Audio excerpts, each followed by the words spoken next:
함께 나눌 말씀 마태복음 4장입니다.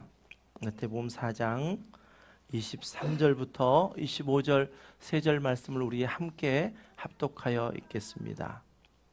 마태복음 4장 23절부터 25절입니다. 시작. 예수께서 온 갈릴리에 두루 다니사 그들의 회당에서 가르치시며 천국 복음을 전파하시며 백성 중에 모든 병과 모든 약한 것을 고치시니 그의 소문이 온 수리아에 퍼진지라. 사람들이 모든 앓는 자 곧 각종 병에 걸려서 고통당하는 자, 귀신 들린 자, 간질하는 자, 중풍병자들을 데려오니 그들을 고치시더라. 갈릴리와 데가볼리와 예루살렘과 유대와 요단강 건너편에서 수많은 무리가 따르니라. 아멘. 우리는 지금 마태복음을 살펴보고 있습니다. 특별히 마태복음 살펴보면서 예수님께서 공생의 초기 사역을 시작하셨던 그 초기 사역에 대해서 함께 살펴보고 있습니다. 그런데 이 마태복음을 기록하고 있는 이 마태가 예수님의 초기 사역, 예수님이 직접 세례를 받으시고 또 마귀와 싸워 이기신 다음에 사역을 시작하셨던 첫 번째 사역은 유대에서 1년 동안 사역하셨던 사역이었습니다. 그런데 마태는 그 유대에서 사역했던 1년 사역을 건너뛰어서 갈릴리에서 사역했던 1년 사역이 예수님의 초기 공생의 사역을 집중해서 부각해서 이렇게 기록하고 있었습니다. 그 사역은 세 가지 사역이었습니다. 첫 번째 사역은 무엇이었냐면 천국 복음을 전파하시는 사역이었습니다. 그리고 두 번째는 제자를 부르셔서 제자를 양육하시는 사역이었고, 그리고 오늘 우리가 이제 세 번째로 살펴보려고 하는 예수님께서 치유하시고 돌보셨던 사역, 마태는 특별히 이 세 가지 사역이 예수님이 공생의 초기 사역이었음을 강조하면서 우리에게 기록하고 있습니다. 왜 마태가 이렇게 예수님의 초기 사역을, 유대의 1년 사역을 건너뛰고 갈릴리 사역을 중심으로 우리에게 기록하고 있을까라는 것을 우리가 3주째 살펴보고 있는데, 그것은 바로 이것이었습니다. 예수님의 초기 사역이지만 이 세 가지 사역이 예수님이 공생의 기간 계셨던 모든 시간 동안 힘썼던 사역이고, 또 이 세 가지 사역이 이제 예수님뿐만 아니라 예수님의 제자들에게 이양되었고, 또 예수님의 제자들에게 이양된 사역이 이 시대를 살아가는 예수님의 제자인 저와 여러분에게 이양된 사역, 즉 예수님이 이 땅에 오셔서 하시고자 했던 그 사역이었음을 강조하기 위해서 예수님께서 초기 사역을 갈릴리에서 하셨다라는 것을 집중해서 보도하고 있습니다. 그래서 우리는 예수님께서 하신 일은 우리가 해야 할 일이다라는 주제를 가지고 3주째 지금 이야기를 나누고 있습니다. 잠깐 우리 한번 리뷰해 보겠습니다. 첫 번째로 천국 복음을 전파하셨다라는 것을 우리가 살펴보면서 우리는 우리 안에 하나님의 약속하신 말씀이 기억되어야 된다라고 우리가 함께 나눴습니다. 하나님의 말씀이 기억되어질 때 그 하나님의 약속의 말씀이 하나님의 때가 되어져 선포하게 되어진다라는 것이었습니다. 그런데 그 천국 복음을 전파하는 때 우리가 결코 복음의 핵심인 것을 놓치지 말아야 되는데, 그 복음의 핵심은 바로 회개였습니다. 세례 요한이 처음 이 땅에 와서 회개하라 천국이 가까이 왔다라고 이야기했고, 예수님께서도 공생애를 시작하시면서 회개를 선포하셨습니다. 이 회개 왜 그렇게 중요한가? 그것은 요한복음 1장 12절 말씀과 같이 영접하는 자, 곧 그 이름을 믿는 자들에게는 하나님의 자녀가 되는 권세를 주셨다라고 하신 것처럼, 우리가 회개하지 않고는 이 땅에 왕으로 오신, 이 땅에 메시아로 오신, 이 땅에 우리의 구원자 되시는 예수 그리스도를 우리 안에 영접할 수 없기에 천국 복음을 전파하시는 그 사역 가운데 우리는 회개를 선포해야 된다라고 함께 말씀을 나누었습니다. 그리고 우리가 두 번째 시간에 예수님의 제자를 부르셨던, 특별히 4명의 제자들을 부르셨던 그 사건을 통해서 과연 예수님께서는 어떤 사람을 부르셨을까라는 것을 우리가 함께 나누면서 이 4명의 제자들이 자기에게 주어진 일에 충실하고 있을 때, 즉 그물을 던지고 있을 때, 또 그물을 깁고 있을 때에 예수님께서 그들에게 시선을 멈추시고 그들을 부르셨다라는 것, 그것을 우리가 중심에서 살펴보면서 예수님께서 부르시는 사람들은 자기 자신에게 주어진 그 일에 최선을 다하고 있는 사람이구나 라는 것을 함께 보았습니다. 그러면 그분은 누구신가? 예수님이 우리를 부르셨는데 그 예수님은 누구신가? 예, 우리의 왕이십니다. 우리의 왕이실 뿐만 아니라 우리의 삶에, 즉 우리의 생사화복을 주관하시는 분, 우리의 삶의 주관자이십니다. 그렇다면 우리의 왕이시고 우리의 생사화복을 주장하시는 그 예수님의 부르심 앞에 우리는 어떠한 반응을 보여야 합니까? 우리에게 믿음의 결단이 있어야 됩니다. 주님의 부르심 앞에 네, 제가 그렇게 주님의 부르심에 따르겠습니다라는 믿음의 결단이 있어야 되고, 그 결단만 가지고 되는 것이 아니라 따름의 순종이 있어야 한다 그랬습니다. 우리는 참 예배 시간 가운데 성령님이 우리에게 주신 마음에 따라서 우리가 결단할 때가 참 많습니다. 그렇습니다. 회개합니다. 성령님, 내게 주신 이 마음 내가 붙들고 남은 인생을 살아가겠습니다. 우리가 참 그러한 결단을 많이 하게 됩니다. 참 귀한 결단입니다. 그런데 우리에게 더 나아가 필요한 것은 무엇이냐면, 그 결단된 대로 성령님이 나를 이끌어 가심으로 내가 순종함이 있도록, 즉 따라갈 수 있는 순종함이 있도록 우리는 더 기도해야 될 줄 믿습니다. 예수님의 부르심 앞에 우리는 즉각적인 순종이 필요한 것입니다.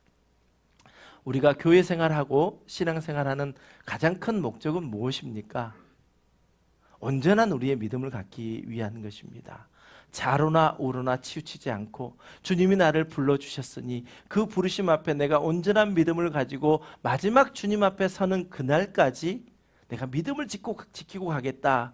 그래서 우리가 함께 신앙 공동체에 모여서 믿음의 훈련을 해가는 것입니다.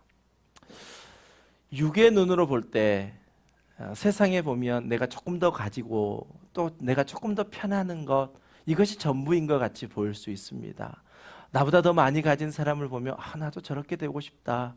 나보다 좀 더 편하게 삶을 살아가는 사람 보면 나도 좀 더 안락하게 살고 싶다. 물론 모두에게 있는 마음입니다. 그게 우리의 육의 눈으로 보면 바라봐지는 것입니다. 하지만 이제 예수 그리스도의 부르심을 받고 예수님의 제자로서의 삶을 살아가는 사람들에게는 꼭 우리의 눈에 보이는 그 육안에 보이는 그 사실만 가지고 우리는 살아갈 수 없습니다. 왜요? 우리는 마지막 주님을 만나는 그날을 기대하면서 살아가는 소망을 가진 사람들이기 때문에 그렇습니다. 여러분, 우리가 함께 신앙생활 하시는 동안 정말 믿음의 결단을 가지고 따름의 순종하심으로 말미암아 정말 예수님께서 하신 일은 우리가 해야 할 일이라는 것들을 한 가지 한 가지 깨달아 순종하시는 저와 여러분 되시기를 주님의 이름으로 간절히 축원합니다. 자, 이제 오늘은 예수님이 하신 일은 우리가 해야 할 일이라는 세 번째 주제를 함께 나누려고 합니다. 그것은 바로 예수님께서 치유하셨고 돌보아 주셨던 사역입니다. 사실상 오늘 본문은요, 우리가 마태복음 4장부터 쭉 지금 세 단계를 나누고 있는데 그 세 가지 내용의 요약이라고 볼 수 있습니다. 4장 23절 말씀을 보면 예수께서 온 갈릴리에 두루 다니사 그들의 회당에서 가르치시며 천국 복음을 전파하시며 백성 중에 모든 병과 모든 약한 것을 고치시니라고 이렇게 오늘 본문을 시작하고 있는 것을 보면 우리가 세 가지 주제를 나눴던 그 주제에 통합적으로 요약되어 있는 말씀입니다. 이 한 절에 예수님의 공생애의 세 가지 사역이 그대로 다 녹아져 있습니다. 우리는 성경을 보면서 그 당시에 어떠했는지를 보기 위해서 이스라엘의 역사학자 요세푸스의 기록을 함께 늘 참고해서 보게 됩니다. 성경의 기록과 역사학자 요세푸스의 기록을 함께 대조해 보면서 이 시대에 역사적으로 이렇게 일들이 있었고 또 성경이 이렇게 기록되어 있구나라고 하면서 성경은 즉 예수 그리스도의 오심은 즉 역사적으로 있는 사실이라는 것을 우리는 발견하게 됩니다. 예수님께서 온 갈릴리를 두루 다니시면서 복음을 전하셨다고 그랬는데 이 역사학자에 의하면 그 당시에 약 200여 개의 마을들이 있었다고 합니다. 그리고 그 갈릴리 지역, 예수님께서 다니셨던 이 지역의 인구는 약 300만 명이었다고 합니다. 300만 명이 우리가 300만 명 많다 이런 정도 느끼시지만 어느 정도일까 제가 쭉 좀 인터넷 검색을 해봤습니다. 어디하고 제일 이야기에 가까운 수치가 될까라고 했더니 딱 300만 명이 맞는 곳은 없고요. 저희가 살고 있는 퀸즈보로 있죠. 퀸즈보로의 인구가 약 600만 명이라고 이야기합니다. 그러니 600만 명의 반절 정도 되는, 그러니까 우리가 지금 삶을 발을 딛고 살고 있는 이 땅에 특별히 퀸즈보로 안에 우리가 만나는 사람들이 있다고 한다면, 또 그 지역을 본다고 한다면 그 인원의 약 반절 정도를 예수님께서 온 갈릴리를 다니면서 복음을 전하셨다고 한다면, 예수님의 모든 사역은 정말 이 초기 사역 가운데 정말 복음을 전하는 그 일에 예수님께서 헌신의 힘을 다하셨다는 것은 우리가 알 수 있습니다. 예수님께서 하신 일, 그것은 바로 우리가 해야 할 일입니다. 그것은 바로 오늘 마태복음 4장 23절 말씀에 있는 것, 우리 교회의 사명으로 제가 늘 말씀드리는 것처럼 우리 교회가 사명으로 내세우고 있는 말씀입니다. 그림을 한번 보십시오.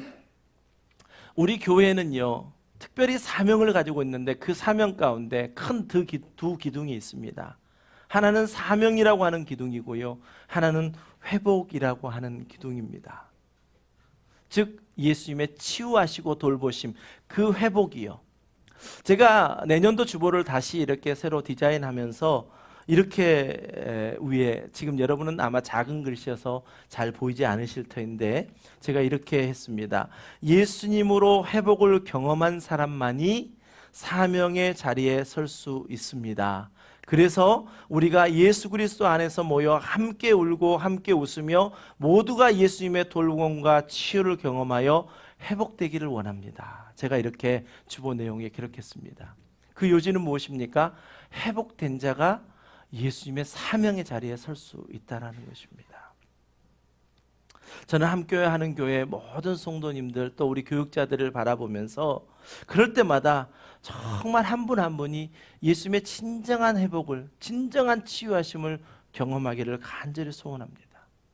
이 땅에 왕으로 오신, 메시아로 오신 그 예수님의 비전이, 그 소망이 바로 이 땅에 있는 하나님의 백성들이 치유함 받고 이 땅에 있는 하나님의 백성들이 회복되어지는 것이기에, 이 한 사람의 목사도 정말 그 주님의 심장을 가지고 여러분들을 바라보면서 정말 회복되시기를 간절히 소원합니다.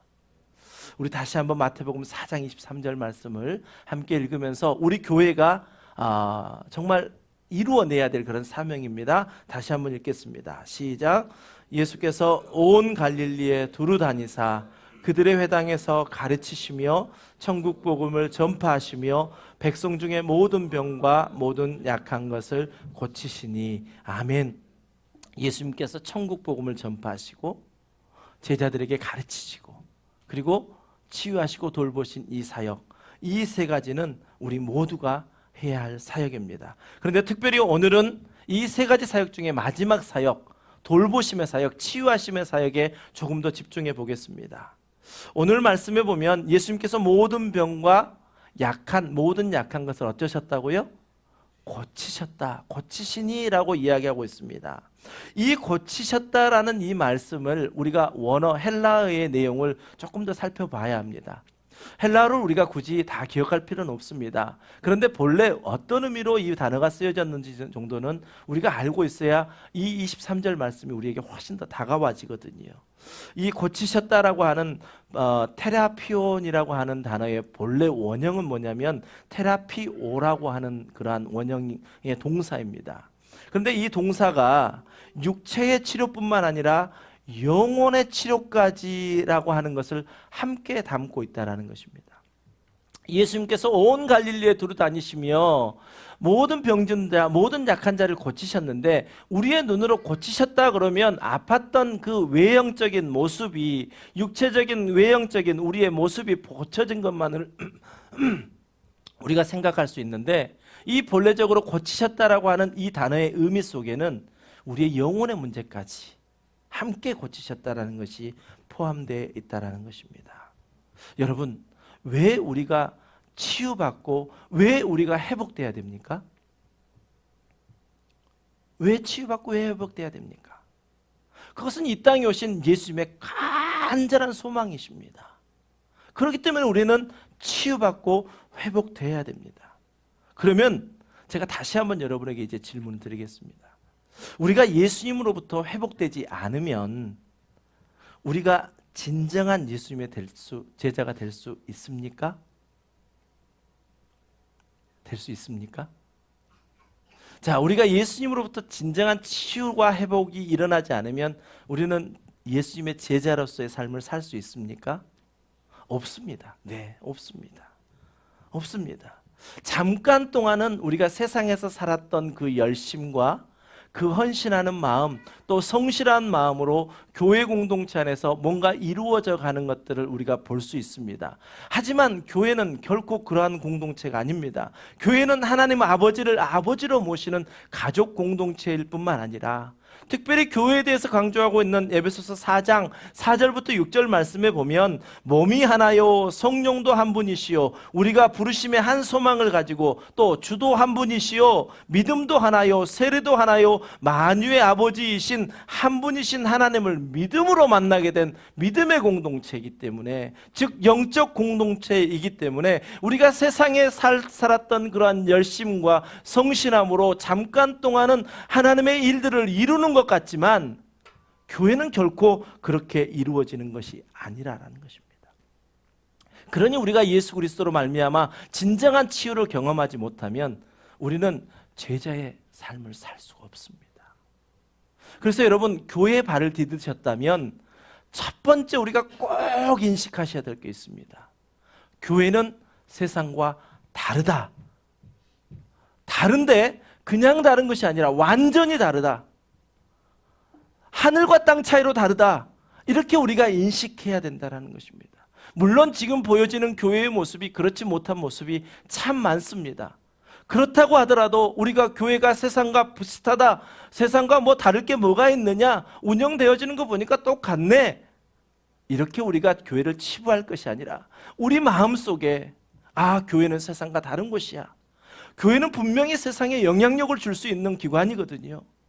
비록 지금은 세상이 교회에 영향력을 주는 그러한 안타까운 현실에 있지만 하나님이 세우신 교회는 분명히 이 교회를 통하여 세상에 영향력을 끼치는 곳이 바로 교회이어야 합니다. 그렇기 때문에 여러분, 교회 안에 발을 들이셨고 이제 예수님의 제자의 길을 시작하신다고 한다면 교회는 세상과 다르다라는 그 인식을 여러분 안에 가지시면서부터 예수님의 제자의 길을 시작하시기를 주님의 이름으로 간절히 축원합니다.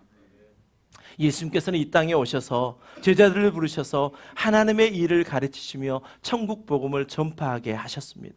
그리고 제자들을 계속해서 양육하셨습니다. 그러다 보니 제자들의 치유함이 필요했습니다. 죄와 사망의 법에 매여 있는 그들이 온전히 성령의 법으로, 그 사랑의 법으로 회복되어지는 그 치유함이 필요하셨기에 예수님께서는 이 땅에 오셔서 그 수많은 사람들을 치유하시고 회복시켜 주셨습니다. 여러분, 우리가 예수님의 치유함을 기대하고 바라는 것, 그건 우리에게 간절한 소망이 되어야 됩니다. 꼭 필요한 것입니다. 그래서 여기서 우리가 한 가지 좀 생각해 보고 갈 일들이 있습니다. 특별히 우리가 2017년을 이제 마무리하고 2018년을 우리가 바라보면서 사역을 우리는 내가 어떤 사역을 할 것인가라고 우리가 고민하고 있습니다. 또 목사인 저하고도 함께 상담을 하고 있습니다. 그런데 많은 사람들은 이렇게 이야기합니다. 목사님, 제가 아직 부족해서요, 저는 아직 사역에 참여할 수 없습니다. 이렇게 이야기하십니다. 참 겸손하시고 좋은 말씀이신데요, 하나님의 은혜의 법칙에 대해서 제가 말씀드린다면 여러분의 아마 생각이 달라질 것입니다.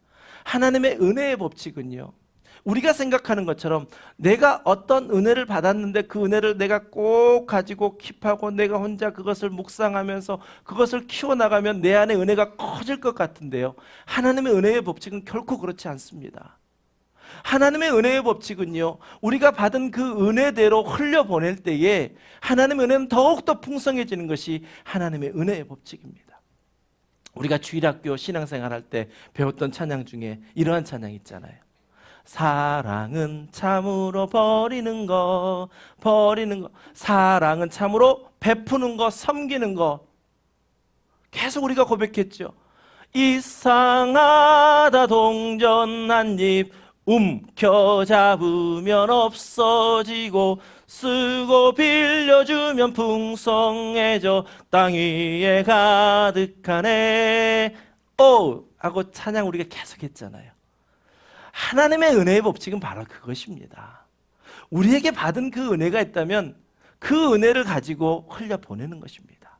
흘려보낼 때에 내 안의 은혜는 더욱더 풍성해지고요, 그 은혜로 말미암아 내 믿음은 더욱더 단단한 반석 위에 세워지는 믿음이 되더라는 것입니다. 때로는 구약 선지자 엘리야처럼, 엘리야가 어떤 사람이었습니까? 바알과 아세라 선지자, 그 하나님을 대적하는 그 선지자들, 그 이단들과 싸움 속에서 정말 큰 승리를 이루어냈습니다. 하나님의 도우심 가운데 큰 승리를 이루어내고 바로 엘리야는 어떻게 되었냐면 큰 침체 속에 빠졌습니다. 그래서 노뎀나무 아래에서요, 하나님 나 좀 데려가 주세요. 그때 하나님 그를 충분히 쉬게 하셨습니다. 또 천사를 보내어 그를 먹이셨습니다. 그리고 그를 다시 회복시키시고 또 사명의 길을 걸어가게 하셨습니다. 물론 이렇게 엘리야처럼 때로는 쉬어야 될 때가 있습니다. 그러나 대부분의 사람들은 자기의 분량에 맞게 자신에게 주신 그 은혜를 가지고 흘려보낼 때에, 그때 우리는 은혜가 우리 안에 더욱더 풍성해지고 그 은혜로 말미암아 우리는 살아가게 된다는 것입니다. 결론은 무엇입니까? 우리가 받은 은혜가 있으십니까? 그 은혜를 흘려보내십시오. 그것이 우리가 사역하는 것입니다. 내가 무엇을 한다고 하나님의 그 뜻을 이루어 드릴 수 있겠습니까? 하나님은 스스로도 그 모든 일들을 다 하실 수 있습니다. 하지만 하나님께서 이 땅에 예수 그리스도를 보내주시고 우리와 동역자 삼아주시면서 이제 내가 너와 함께 그 일을 하기를 원한다 하면서 우리에게 기회를 주시는 거 아니겠습니까? 그렇다면 우리에게 있는 분량대로, 그 분량에 따라서 우리는 함께 그 사역을 감당해내면서 우리 안에 은혜를 더 채워야 됩니다. 이제 2주밖에 남지 않았습니다. 아니, 이제 1주밖에 남지 않았습니다. 이제 남은 시간 여러분 더 기도하시면서, 또 목사인 저와 여러분 같이 한번 상담하시면서 여러분에게 있는 그 은혜를 함께 흘려보내시면서 더 풍성한 은혜, 더 굳건한 믿음이 되게 되어지는 그 일에 우리가 함께 합력하여서 내년도 사역에 여러분이 어떤 자리에 서실 것인지 더 고민하고 기도하시는 시간 되시길 바랍니다. 여러분, 그 일을 통해 우리의 믿음은 더욱더 커집니다. 정말 제자로서의 삶을 살아갈 수 있습니다. 우리 함께 이사야서 35장 5절과 6절 말씀을 함께 읽습니다. 시작. 그때 맹인의 눈이 밝을 것이요 못 듣는 사람의 귀가 열릴 것이며 그때에 저는 자는 말 못하는 자의 혀는 노래하리니 이는 광야에서 물이 솟겠고 사막에서 시내가 흐를 것임이라. 아멘. 우리에게 치유, 회복, 다시 변화되어지는 것 너무너무나도 필요합니다. 예수님께서는 이 땅에 오실 때에 종말론적인, 즉 종말론적인 구원을 우리에게 이루어 주기로 오신 것이 분명한 사실입니다. 우리 인생, 개인의 인생으로 보면 이제 우리가 삶을 살다가 마지막 이 삶을 끝내고 하나님의 나라로 가는 그 종말, 개인의 종말이 있겠고, 또 예수님이 다시 오마 약속하셨던 그 예수님이 다시 오심의 종말의 약속이 있습니다. 그때 우리는 종국적으로 구원을 이루기 위해서 하나님께서는 이 땅에 예수 그리스도를 보내셨습니다. 하지만 이 땅의 왕으로 메시아로 오신 예수님께서는 현재 우리 인간들이 겪고 있는 육체적, 정신적인 고통을 결코 예면하지 않으십니다. 그리고 회복되기를 원하십니다. 치유받기를 원하십니다. 치유받은 몸으로 주께 봉사하기를 원하고 치유받은 몸으로 이 땅에 하나님이 부르신 그 소명을 이루어가기를 원하십니다. 그분이 바로 이 땅에 오신 예수 그리스도이시지 않습니까? 여러분, 제가 여러분에게 정말 간절한 마음으로 묻겠습니다. 여러분은 진정으로 예수님의 치유가 필요하십니까? 여러분 진정으로 예수님께 나 치료해 주세요. 나 이런 부분이 약한 부분입니다. 나 이런 부분 때문에 너무 힘듭니다. 나 이런 부분 때문에 하나님이 나를 부르신 줄 아는데 내 그 사명대로 살지 못합니다. 여러분 안에 그러한 간절한 마음이 있으시냐는 것입니다. 그러한 간절함이 있으십니까? 우리가 예수님의 돌보심과 치유하심 그 안에 들어가기 위해서는요, 우리가 오늘 이 본문을 가지고 함께 2가지를 살펴보기를 원합니다. 첫 번째는 무엇이냐? 정말 우리가 그 간절함으로 주님의 치유하심과 돌보심과 회복케 하심을 경험하기 위해서 첫 번째는 우리는 무엇을 해야 되냐? 주님께 간절한 마음으로 나아가야 합니다. 이 자리에 계신 여러분 정말 주님의 이름으로 축복합니다. 참 잘하셨습니다. 정말 수많은 유혹 가운데, 마음의 갈등 가운데 오늘 이 자리에 와야 될까 말아야 될까, 정말 수많은 갈등 가운데 이 자리에 오신 여러분 정말 주님의 이름으로 축복해 드립니다. 잘하셨습니다. 주님 앞에 간절한 마음으로 나오셔야 합니다. 그래야 우리는 주님의 치유하심을 경험할 수 있고요, 우리는 주님의 돌보심을, 우리는 주님의 온전하게 회복해 하심을 우리는 경험할 수 있습니다. 우리 함께 24절 말씀을 함께 읽겠습니다. 시작. 그의 소문이 온 수리아에 퍼진지라 사람들이 모든 앓는 자, 곧 각종 병에 걸려서 고통당하는 자, 귀신 들린 자, 간질하는 자, 중풍병자들을 데려오니 그들을 고치시더라. 아멘. 예수님의 초기 이 갈릴리 중심의 사역은 이제 갈릴리 지방을 뛰어넘어 그 북쪽에 있는 수리아까지 퍼지게 되었습니다. 예수님의 이 소식을 들었던 많은 사람들이 자신의 병을 고치고자 예수님께 나왔습니다. 생각해 보십시오. 지금 여기에 기록되어 있는 이 병들이요, 이 병들의 내용을 보면 그들이 하루 이틀 앓았던 병이 아니지 않습니까? 적게는 1, 2년, 길게는 수십 년을 앓고 있었으니 그 본인뿐만 아니라 주변 가정들은 얼마나 어려웠겠었습니까? 그런데 예수님의 소식이 들려오기 시작했습니다. 그가 만져주시기만 하면 모든 병이 다 낫더라. 그 소식을 가지고 그들은 그 먼 곳에서부터 간절한 마음을 가지고 주님 앞에 나왔습니다. 주님, 나를 도와주시옵소서, 나를 고쳐주시옵소서.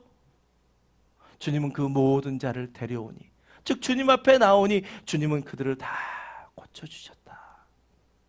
육체뿐이 아니라 그들의 영적인 부분까지, 그들의 모든 삶을 다 고쳐주셨다는 것입니다. 우리 함께 잠언 8장 17절 말씀을 함께 읽겠습니다. 시작. 나를 사랑하는 자들이 나의 사랑을 입으며 나를 간절히 찾는 자가 나를 만날 것이니라. 아멘. 이 시간 함께 예배하시는 여러분, 나를 사랑하는 자들이 나의 사랑을 입은다 말씀했습니다. 여러분, 예수 그리스도를 그 무엇보다도 더 사랑하십니까? 예수 그리스도를 그 무엇보다도 가장 우선적으로 사랑하십니까? 여러분, 이 시간 여러분에게 권면해 드립니다. 예수님을 사랑하시되 무엇보다도 더 사랑하시기를 원하고 그 무엇보다도 가장 먼저 예수님을 사랑하시기를 여러분에게 권면해 드립니다. 오늘 본문 24절에서도 간절히 주님을 찾는 자들에게 그들이 앓고 있던 어떤 병에 걸렸든지, 다시 오늘 말하면 모든 앓는 자, 곧 각종 병에 걸려서 고통당하는 자, 귀신 들린 자, 간질하는 자, 중풍병자들을 주님께서는 다 고쳐주셨습니다. 이 시간 살아있는 하나님의 말씀이 선포되어질 때에 여러분의 육체에 있는 그 모든 질병이, 또 여러분의 영적인 심각한 그 고민들이 이 시간 다 치유받으시기를 주님의 이름으로 간절히 축원합니다. 우리 예레미야서 29장 12절과 13절도 함께 읽습니다. 시작. 너희가 내게 부르짖으며 내게 와서 기도하면 내가 너희들의 기도를 들을 것이요 너희가 온 마음으로 나를 구하면 나를 찾을 것이요 나를 만날. 아멘. 제가 앞에 여러분에게 간절한 마음으로 질문 드렸던 거, 여러분 정말 치유함 받기를 원하십니까? 여러분 정말 예수 그리스도로 말미암아 회복을 경험하기를 원하십니까? 하나님께서는 예레미야 선지자를 통하여 그 소식을 우리에게, 그 길을 우리에게 안내해 주고 있습니다. 여러분, 우리의 왕 되신, 우리의 메시아 되신 예수 그리스도 이름으로 간절히 부르시기를 원합니다. 간절히 소원하시기를 원합니다. 주님 앞에 나올 때에 주님은 우리를 만나 주실 뿐만 아니라 우리가 간절히 구하는 그 질병에서 치유하게 하시고, 또 우리의 영적인 그 묶여있던 그 영적인 그 모든 것들까지 다 풀려지게 하십니다. 사랑하는 예배자 여러분, 우리는 예수 그리스도로 나와 치유받고 회복되어야 합니다. 올 한 해가 가기 전에 우리에게 이 말씀이 들려져 있다는 것은 바로 우리의 몸과 마음이 예수 그리스도께로 더 나아가심으로 말미암아 치유함을 경험받고 회복되기를 간절히 원하시는 주님의 마음이 바로 우리들에게 선포되어지고 있습니다. 여러분, 막혀 있는 것이 있습니까? 주님 앞에 나아가는 그 일에 걸림돌이 있으십니까? 그 걸림돌을 한번 뛰어넘으셔서 더 나아가심으로 말미암아 주님의 그 간절하게 원하시는 소망, 우리를 회복시키시고 치유하시고 우리를 끝까지 지키시겠다고 하셨던 그 주님의 소망을 이루어 드시는 저와 여러분 되시기를 주님의 이름으로 간절히 축원합니다.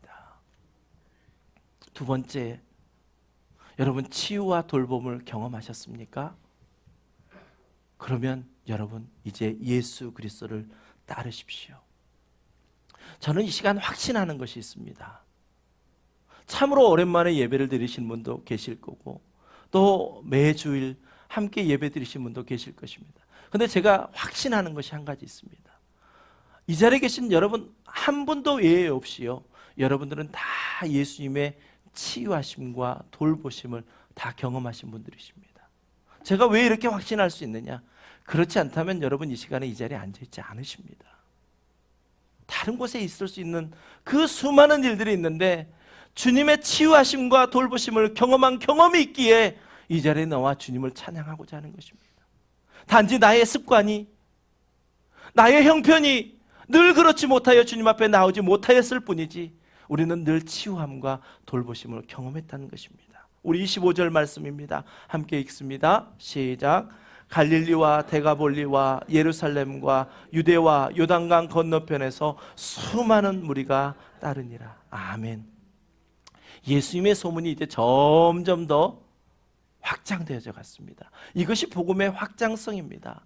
복음은 한 사람에게 들려지면요, 그 사람에게만 멈춰서지 않습니다. 한 사람에게 들려지면 그 복음은 그 사람을 뒤집어 놓습니다. 그의 변화가 일어납니다. 그 변화가 일어나면 그 사람은 결코 입을 다물 수가 없습니다. 그 복음을 또 전하게 되어 있습니다. 이것이 복음의 확장성입니다. 그런데 참으로 안타까운 것은 죄 역시도 이러한 확장성을 가지고 있다는 것입니다. 이 시대의 문화라는 그 이유로 우리에게 어처구니 없는, 성경에서 이야기하고 있는 그 말씀과 전혀 다른 이야기들이 우리의 문화 속에 아무렇지도 않게 다가오는 것들이 이 시대에 얼마나 많습니까? 그렇습니다. 복음에 이러한 확장성이 있는 것처럼 죄에도 이러한 확장성은 분명히 있습니다. 여러분, 그런데 우리가 참으로 안타깝게 여겨야 될 것은 무엇이냐? 왜 우리 주변은 이렇게 죄악으로 가득 차 있냐라는 것입니다. 이 시대를 말세다 이야기할 수 있을 만큼 왜 눈만 뜨면, 아니 한 걸음만 나가면 왜 이렇게 죄악이 무성하냐라는 것입니다. 그 이유는요, 두 가지입니다. 하나는 제가 앞에서 말씀드린 것 같이 예수님께 나와 치유하심과 돌보심을 한 번도 경험하지 못한 사람들이 교회 안에 있거나, 또 다른 하나, 두 번째는 무엇이냐?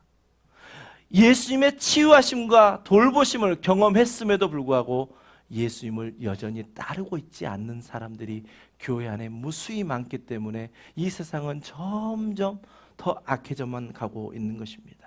25절 말씀을 보십시오. 뭐라고 말씀하고 있습니까? 예수님께서 전한 복음으로 치유와 회복을 경험한 수많은 사람들이 예수님을 따랐다라고 성경은 기록하고 있습니다.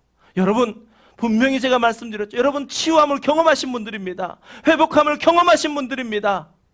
여러분은 지금 예수님을 따르고 계십니까?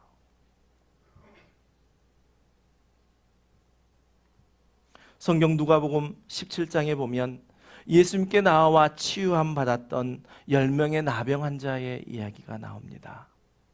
하루는 예수님께서 이제 예루살렘에 가시려고 사마리아와 갈릴리 사이로 지나가시다가 한 마을에 들어가셨습니다. 그런데 그 마을에 들어갔더니 나병 환자들이 있는데 10명이나 되는 나병 환자들이 예수님을 바라봅니다. 그 당시 나병 환자들은요, 사람 앞에 다가갈 수가 없었거든요. 그래서 멀리 서서 이야기합니다. 소리 지르며 예수 선생님이여 우리를 불쌍히 여기소서 하면서 나병 고쳐지기를 간절히 소원했습니다. 그랬더니 예수님께서는 그들을 불쌍히 여기시고 그들의 간절한 간구를 들으사 이 10명 모두의 나병을 다 고쳐주셨습니다. 그런데 문제는요, 이 고침받은 사람 10사람 중에서 단 한 사람만 주님 앞에 나와 엎드려 경배하고 하나님께 영광을 돌렸다라는 것입니다. 우리 누가복음 11장 15절부터 17절 말씀을 함께 읽겠습니다. 시작. 그중 한 사람이 자기가 나은 것을 보고 큰 소리로 하나님께 영광을 돌리며 돌아와 예수의 발 아래에 엎드려 감사하니 그는 사마리아 사람이라. 예수께서 대답하여 이르시되 10사람이 다 깨끗함을 받지 아니하였느냐? 그 9은 어디 있느냐? 아멘. 여러분은 어디에 속하십니까? 우리 모두는 치유함을 경험했지 않습니까? 회복함을 경험했던 사람들이지 않습니까?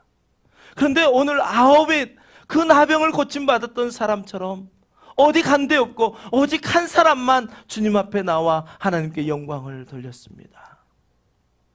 여러분, 그렇습니다. 이 시대는 말세다 이야기합니다. 소돔과 고모라와 같이 이제 정말 멸망받을 땅이다라고 이야기합니다. 하지만 정작 우리 역시도 예수님의 치유와 돌보심을 받았음에도 불구하고 우리 역시 주님을 따르는 일에 게으르고 있습니다. 내가 먹고 사는 그 일에 분주했습니다. 제가 여러분에게 늘 강조하지 않습니까? 여러분의 직업을 버리라는 거 아닙니다. 여러분의 직업에 최선을 다하지 말라라는 거 아닙니다. 우선순위를 말씀드리는 것입니다. 우선순위요. 마태복음 6장 33절 말씀에 보면 그런즉 너희는 먼저 그의 나라와 그의 의를 구하라. 그리하면 이 모든 것을 너에게 더하시리라 말씀했습니다. 예수 그리스도를 사랑하십니까? 더 사랑하시길 바랍니다. 예수 그리스도를 사랑하십니까? 그 무엇보다도 먼저 사랑하시길 바랍니다. 그 우선순위가 우리 안에 잡혀져 있으면 우리의 머리칼까지 세시는 그 하나님께서 우리의 쓸 것 모르시겠습니까? 너 쓸 것 미리 아시고 널 지켜주시는 그 하나님께서 여전히 우리에게 말씀하십니다. 9명은 어디 있느냐? 9명은 어디 있느냐? 그 치유함과 회복함을 받은 그 9명의 나병 환자는 어디 있느냐? 단 한 사람만 나와 하나님께 영광을 돌리는 일이 어찌된 일이냐? 우리에게 말씀합니다. 여러분, 오늘 25절 말씀에 보면 예수님께서 치유함 받고 회복된 수많은 무리가 따랐다라고 말씀하고 있습니다. 여러분, 우리에게 그 치유함과 회복함을 경험함이 우리에게 있다면 우리는 그 길을 따라가야 할 예수님의 제자들입니다. 그 길은 결코 쉬운 길이 아닙니다. 어려운 길입니다. 세상의 넓은 길과 같지 않고 좁은 길입니다. 그 길을 가려고 하면은 끊어야 될 것도 많습니다. 멈춰야 할 것도 많습니다. 미리 겁먹고 그것 때문에 가지 못할 그 길이 아니지 않습니까? 여러분, 예수님 앞에 나와 간절함으로 예수님을 구하십시오. 그러면 여러분, 우리는 예수님으로부터 치유함을 받습니다. 다시 회복함을 경험하게 됩니다. 그렇다면 다시 한번 온전히 주님을 따르시길 바랍니다. 저와 여러분, 분명한 예수님의 치유함과 돌봄 속에서 여기까지 왔지 않습니까? 예수님께서 하신 일, 그것은 우리가 해야 할 일입니다.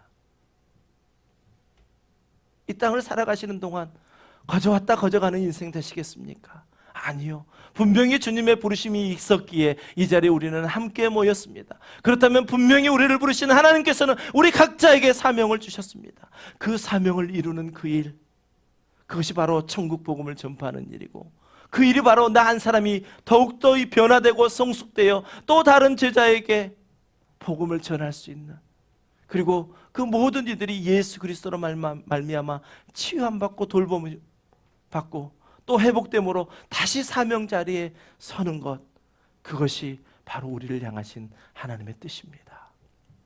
여러분, 남은 인생 사실 때 그 하나님 아버지의 간절한 마음을 여러분 안에 담으시기를 간절히 소원합니다. 그 마음 담으신다면 우리는 그 길을 걸어갈 수 있습니다. 회복을 경험하지 못한 자는 제자의 길을 갈 수가 없습니다. 자기를 부인하고 자기 십자가를 지고 가는 길입니다. 2017년 이제 오늘 지나면 한 주밖에 남지 않았습니다. 여러분, 이 말씀 가운데 우리에게 깨닫게 하신 일이 있다면 우리 돌이키십시다. 돌이키시고 주님의 길을 가십시다. 주님의 마음을 담으십시다. 주님의 심장이 내 심장이 되게 하십시다. 아버지 하나님의 마음이 있는 곳에 내 마음이 있기를 원하고, 아버지 하나님의 그 눈이 머무는 곳에 우리의 눈도 머물기를 원합니다. 이 시간 우리 함께 찬양으로 고백하면서 말씀을 한번 잘 마음속에 담아보시길 바랍니다. 아버지 하나님, 당신의 마음이 있는 곳에 나의 마음이 있기를 원합니다. 아버지, 당신의 눈물이 고인 곳에 나의 눈물이 고이기를 원합니다. 아버지, 당신이 바라보는 영혼에게 나의 두 눈이 향하기를 원합니다. 아버지, 당신이 울고 있는 어두운 땅에 나의 두 발이 향하기를 원합니다. 우리의 간절한 마음, 우리에게 주셨던 그 치유와 회복 다시 한번 기억하시면서 함께 시간 찬양합니다. 아버지, 당신이 마음이 있는 곳에 나의 마음이 있기를 원해요.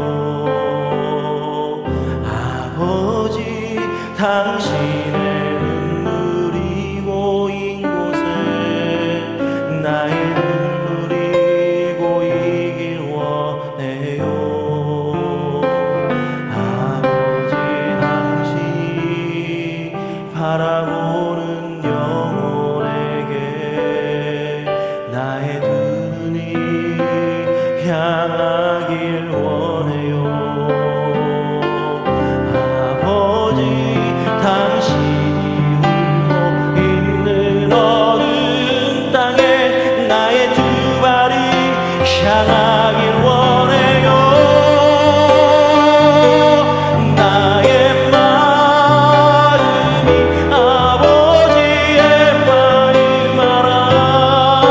내 모든 뜻 아버지의 뜻이 될 수 있기를 나의 온몸이 아버지의 마음 알아. 내 모든 삶 당신의 삶 내 나의 마음이 아버지의 마음 알아. 나의 마음이 아버지의 마음 알아. 내 모든 뜻 아버지의 뜻이 될 수 있기를 나의 온몸이 아버지의 마음 알아. 내 모든 삶 당신의 삶 나의 마음이 아버지의 마음 알아.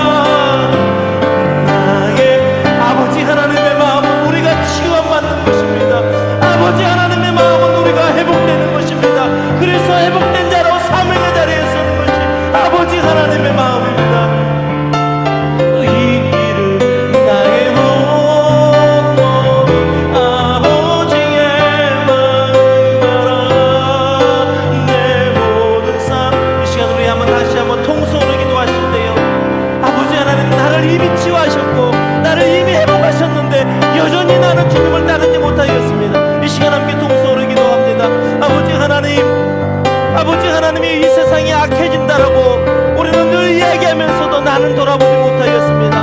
아버지 하나님이 예수 그리스도의 제자의 삶을 살아가는 그한 제자의 삶을 살라고 우리를 불러주셨는데 이미 치유함을 받고 회복함을 경험한 우리가 예수 그리스도를 따르지도 못하면서 아버지, 우리는 늘 세상을 향하여 이야기합니다. 이제 세상은 말세가 되었다고, 더 이상 세상은 구제불능이라고. 아버지 하나님이여, 우리에게 주신 사명이 전국 복음을 전파하며 또한 제자들을 불러 양육하며 이제 아버지 하나님 치유와 돌봄을 경험할 수 있도록 그들을 예수께로 인도하는 것인데 아버지 하나님, 우리가 제자의 삶을 살지 못하였습니다. 아버지 하나님의 마음이 있는 곳에 내 마음이 있기를 원했지만 아버지 하나님의 내 바쁜 삶 속에 아버지 하나님의 마음을 담지 못하였고 아버지 당신의 눈물이 고인 곳에 나의 눈물도 있기를 원하였지만 아버지 세상의 힘듦 속에 아버지 한탄함의 눈물만 흘렸습니다. 하지만 아버지 하나님이여, 이제는 아버지 우리가 주님께서 주시는 그 은혜로 말미암아 그 사명을 생각하며 한 영혼을 바라보며 눈물을 흘릴 수 있는 우리가 되게 하여 주시옵소서. 아버지, 당신이 머무는 그곳에 아버지 하나님이여 내 발도 함께 있기를 원하오니 아버지 하나님, 아버지 하나님의 마음, 치유함 받기를 원하시는 마음, 회복케 하기를 원하시는 그 마음이 아버지 하나님 우리의 삶 가운데 우리의 신앙 가운데 온전히 회복될 수 있도록 주여 도와주시옵소서. 회개하라, 천국이 가까이 왔느니라. 아버지 하나님이여, 우리에게 회개가 있게 하여 주시고 그 회개로 말미암아 참 예수 그리스도를 영접하여 아버지 우리의 삶의 주관자 되신 예수 그리스도를 모시고 살아갈 수 있는 우리들 될 수 있도록 주여 도와주시옵소서. 아버지 하나님, 나의 마음이 아버지의 마음을 알기를 원합니다. 주님, 이 시간 은혜 베풀어 주시옵소서. 나의 마음이 아버지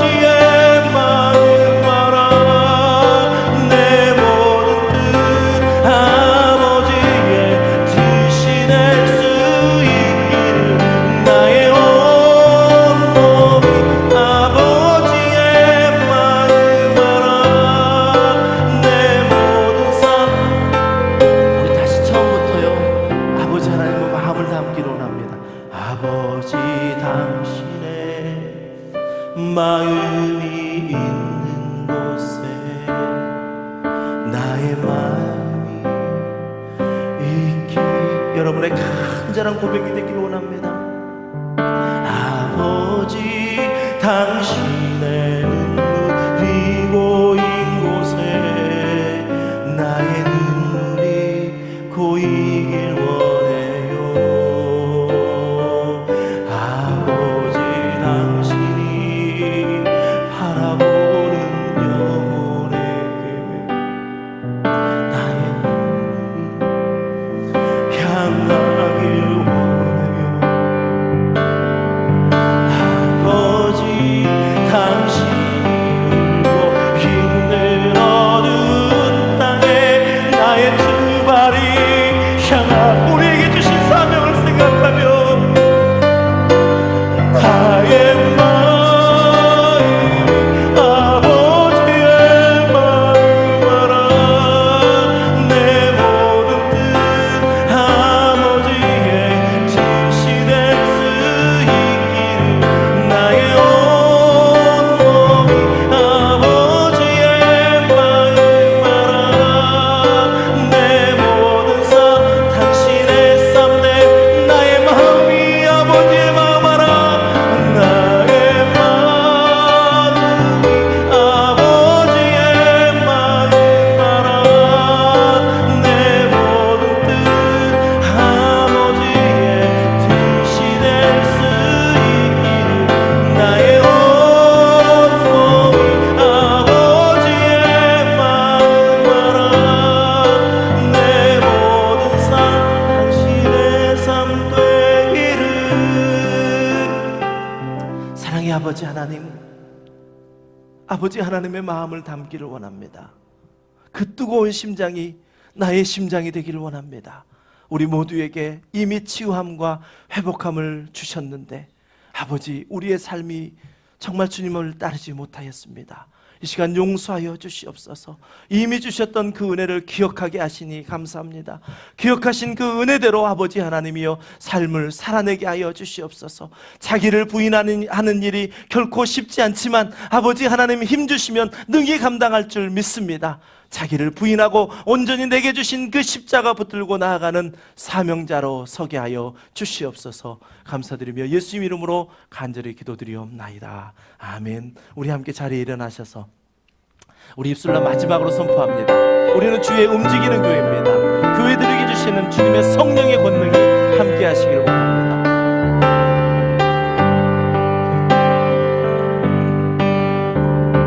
우리는 주의 움직이는 교회, 이곳은 주님을 위한 자리. 내가 기도하는 모든 땅 위에서 하나님 예배받을 그날을 고 우리 다시 한번 믿음으로 선포합니다. 우리는 주의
이제는 우리를 치유하시고 돌보시는 우리 주 예수 그리스도의 은혜와 하나님 아버지의 극진하신 사랑과 성령님의 감화감동 내주 교통하심의 역사가 예수님 앞에 나아가 간절히 구하며 받은 은혜에 따라 예수님을 충성스럽게 따르겠다고 결단하고 다짐하는 이 자리에 함께 예배한 모든 예배자들의 머리 위에 이제로부터 영원까지 함께 하시기를 간절히 축원하옵나이다. 아멘.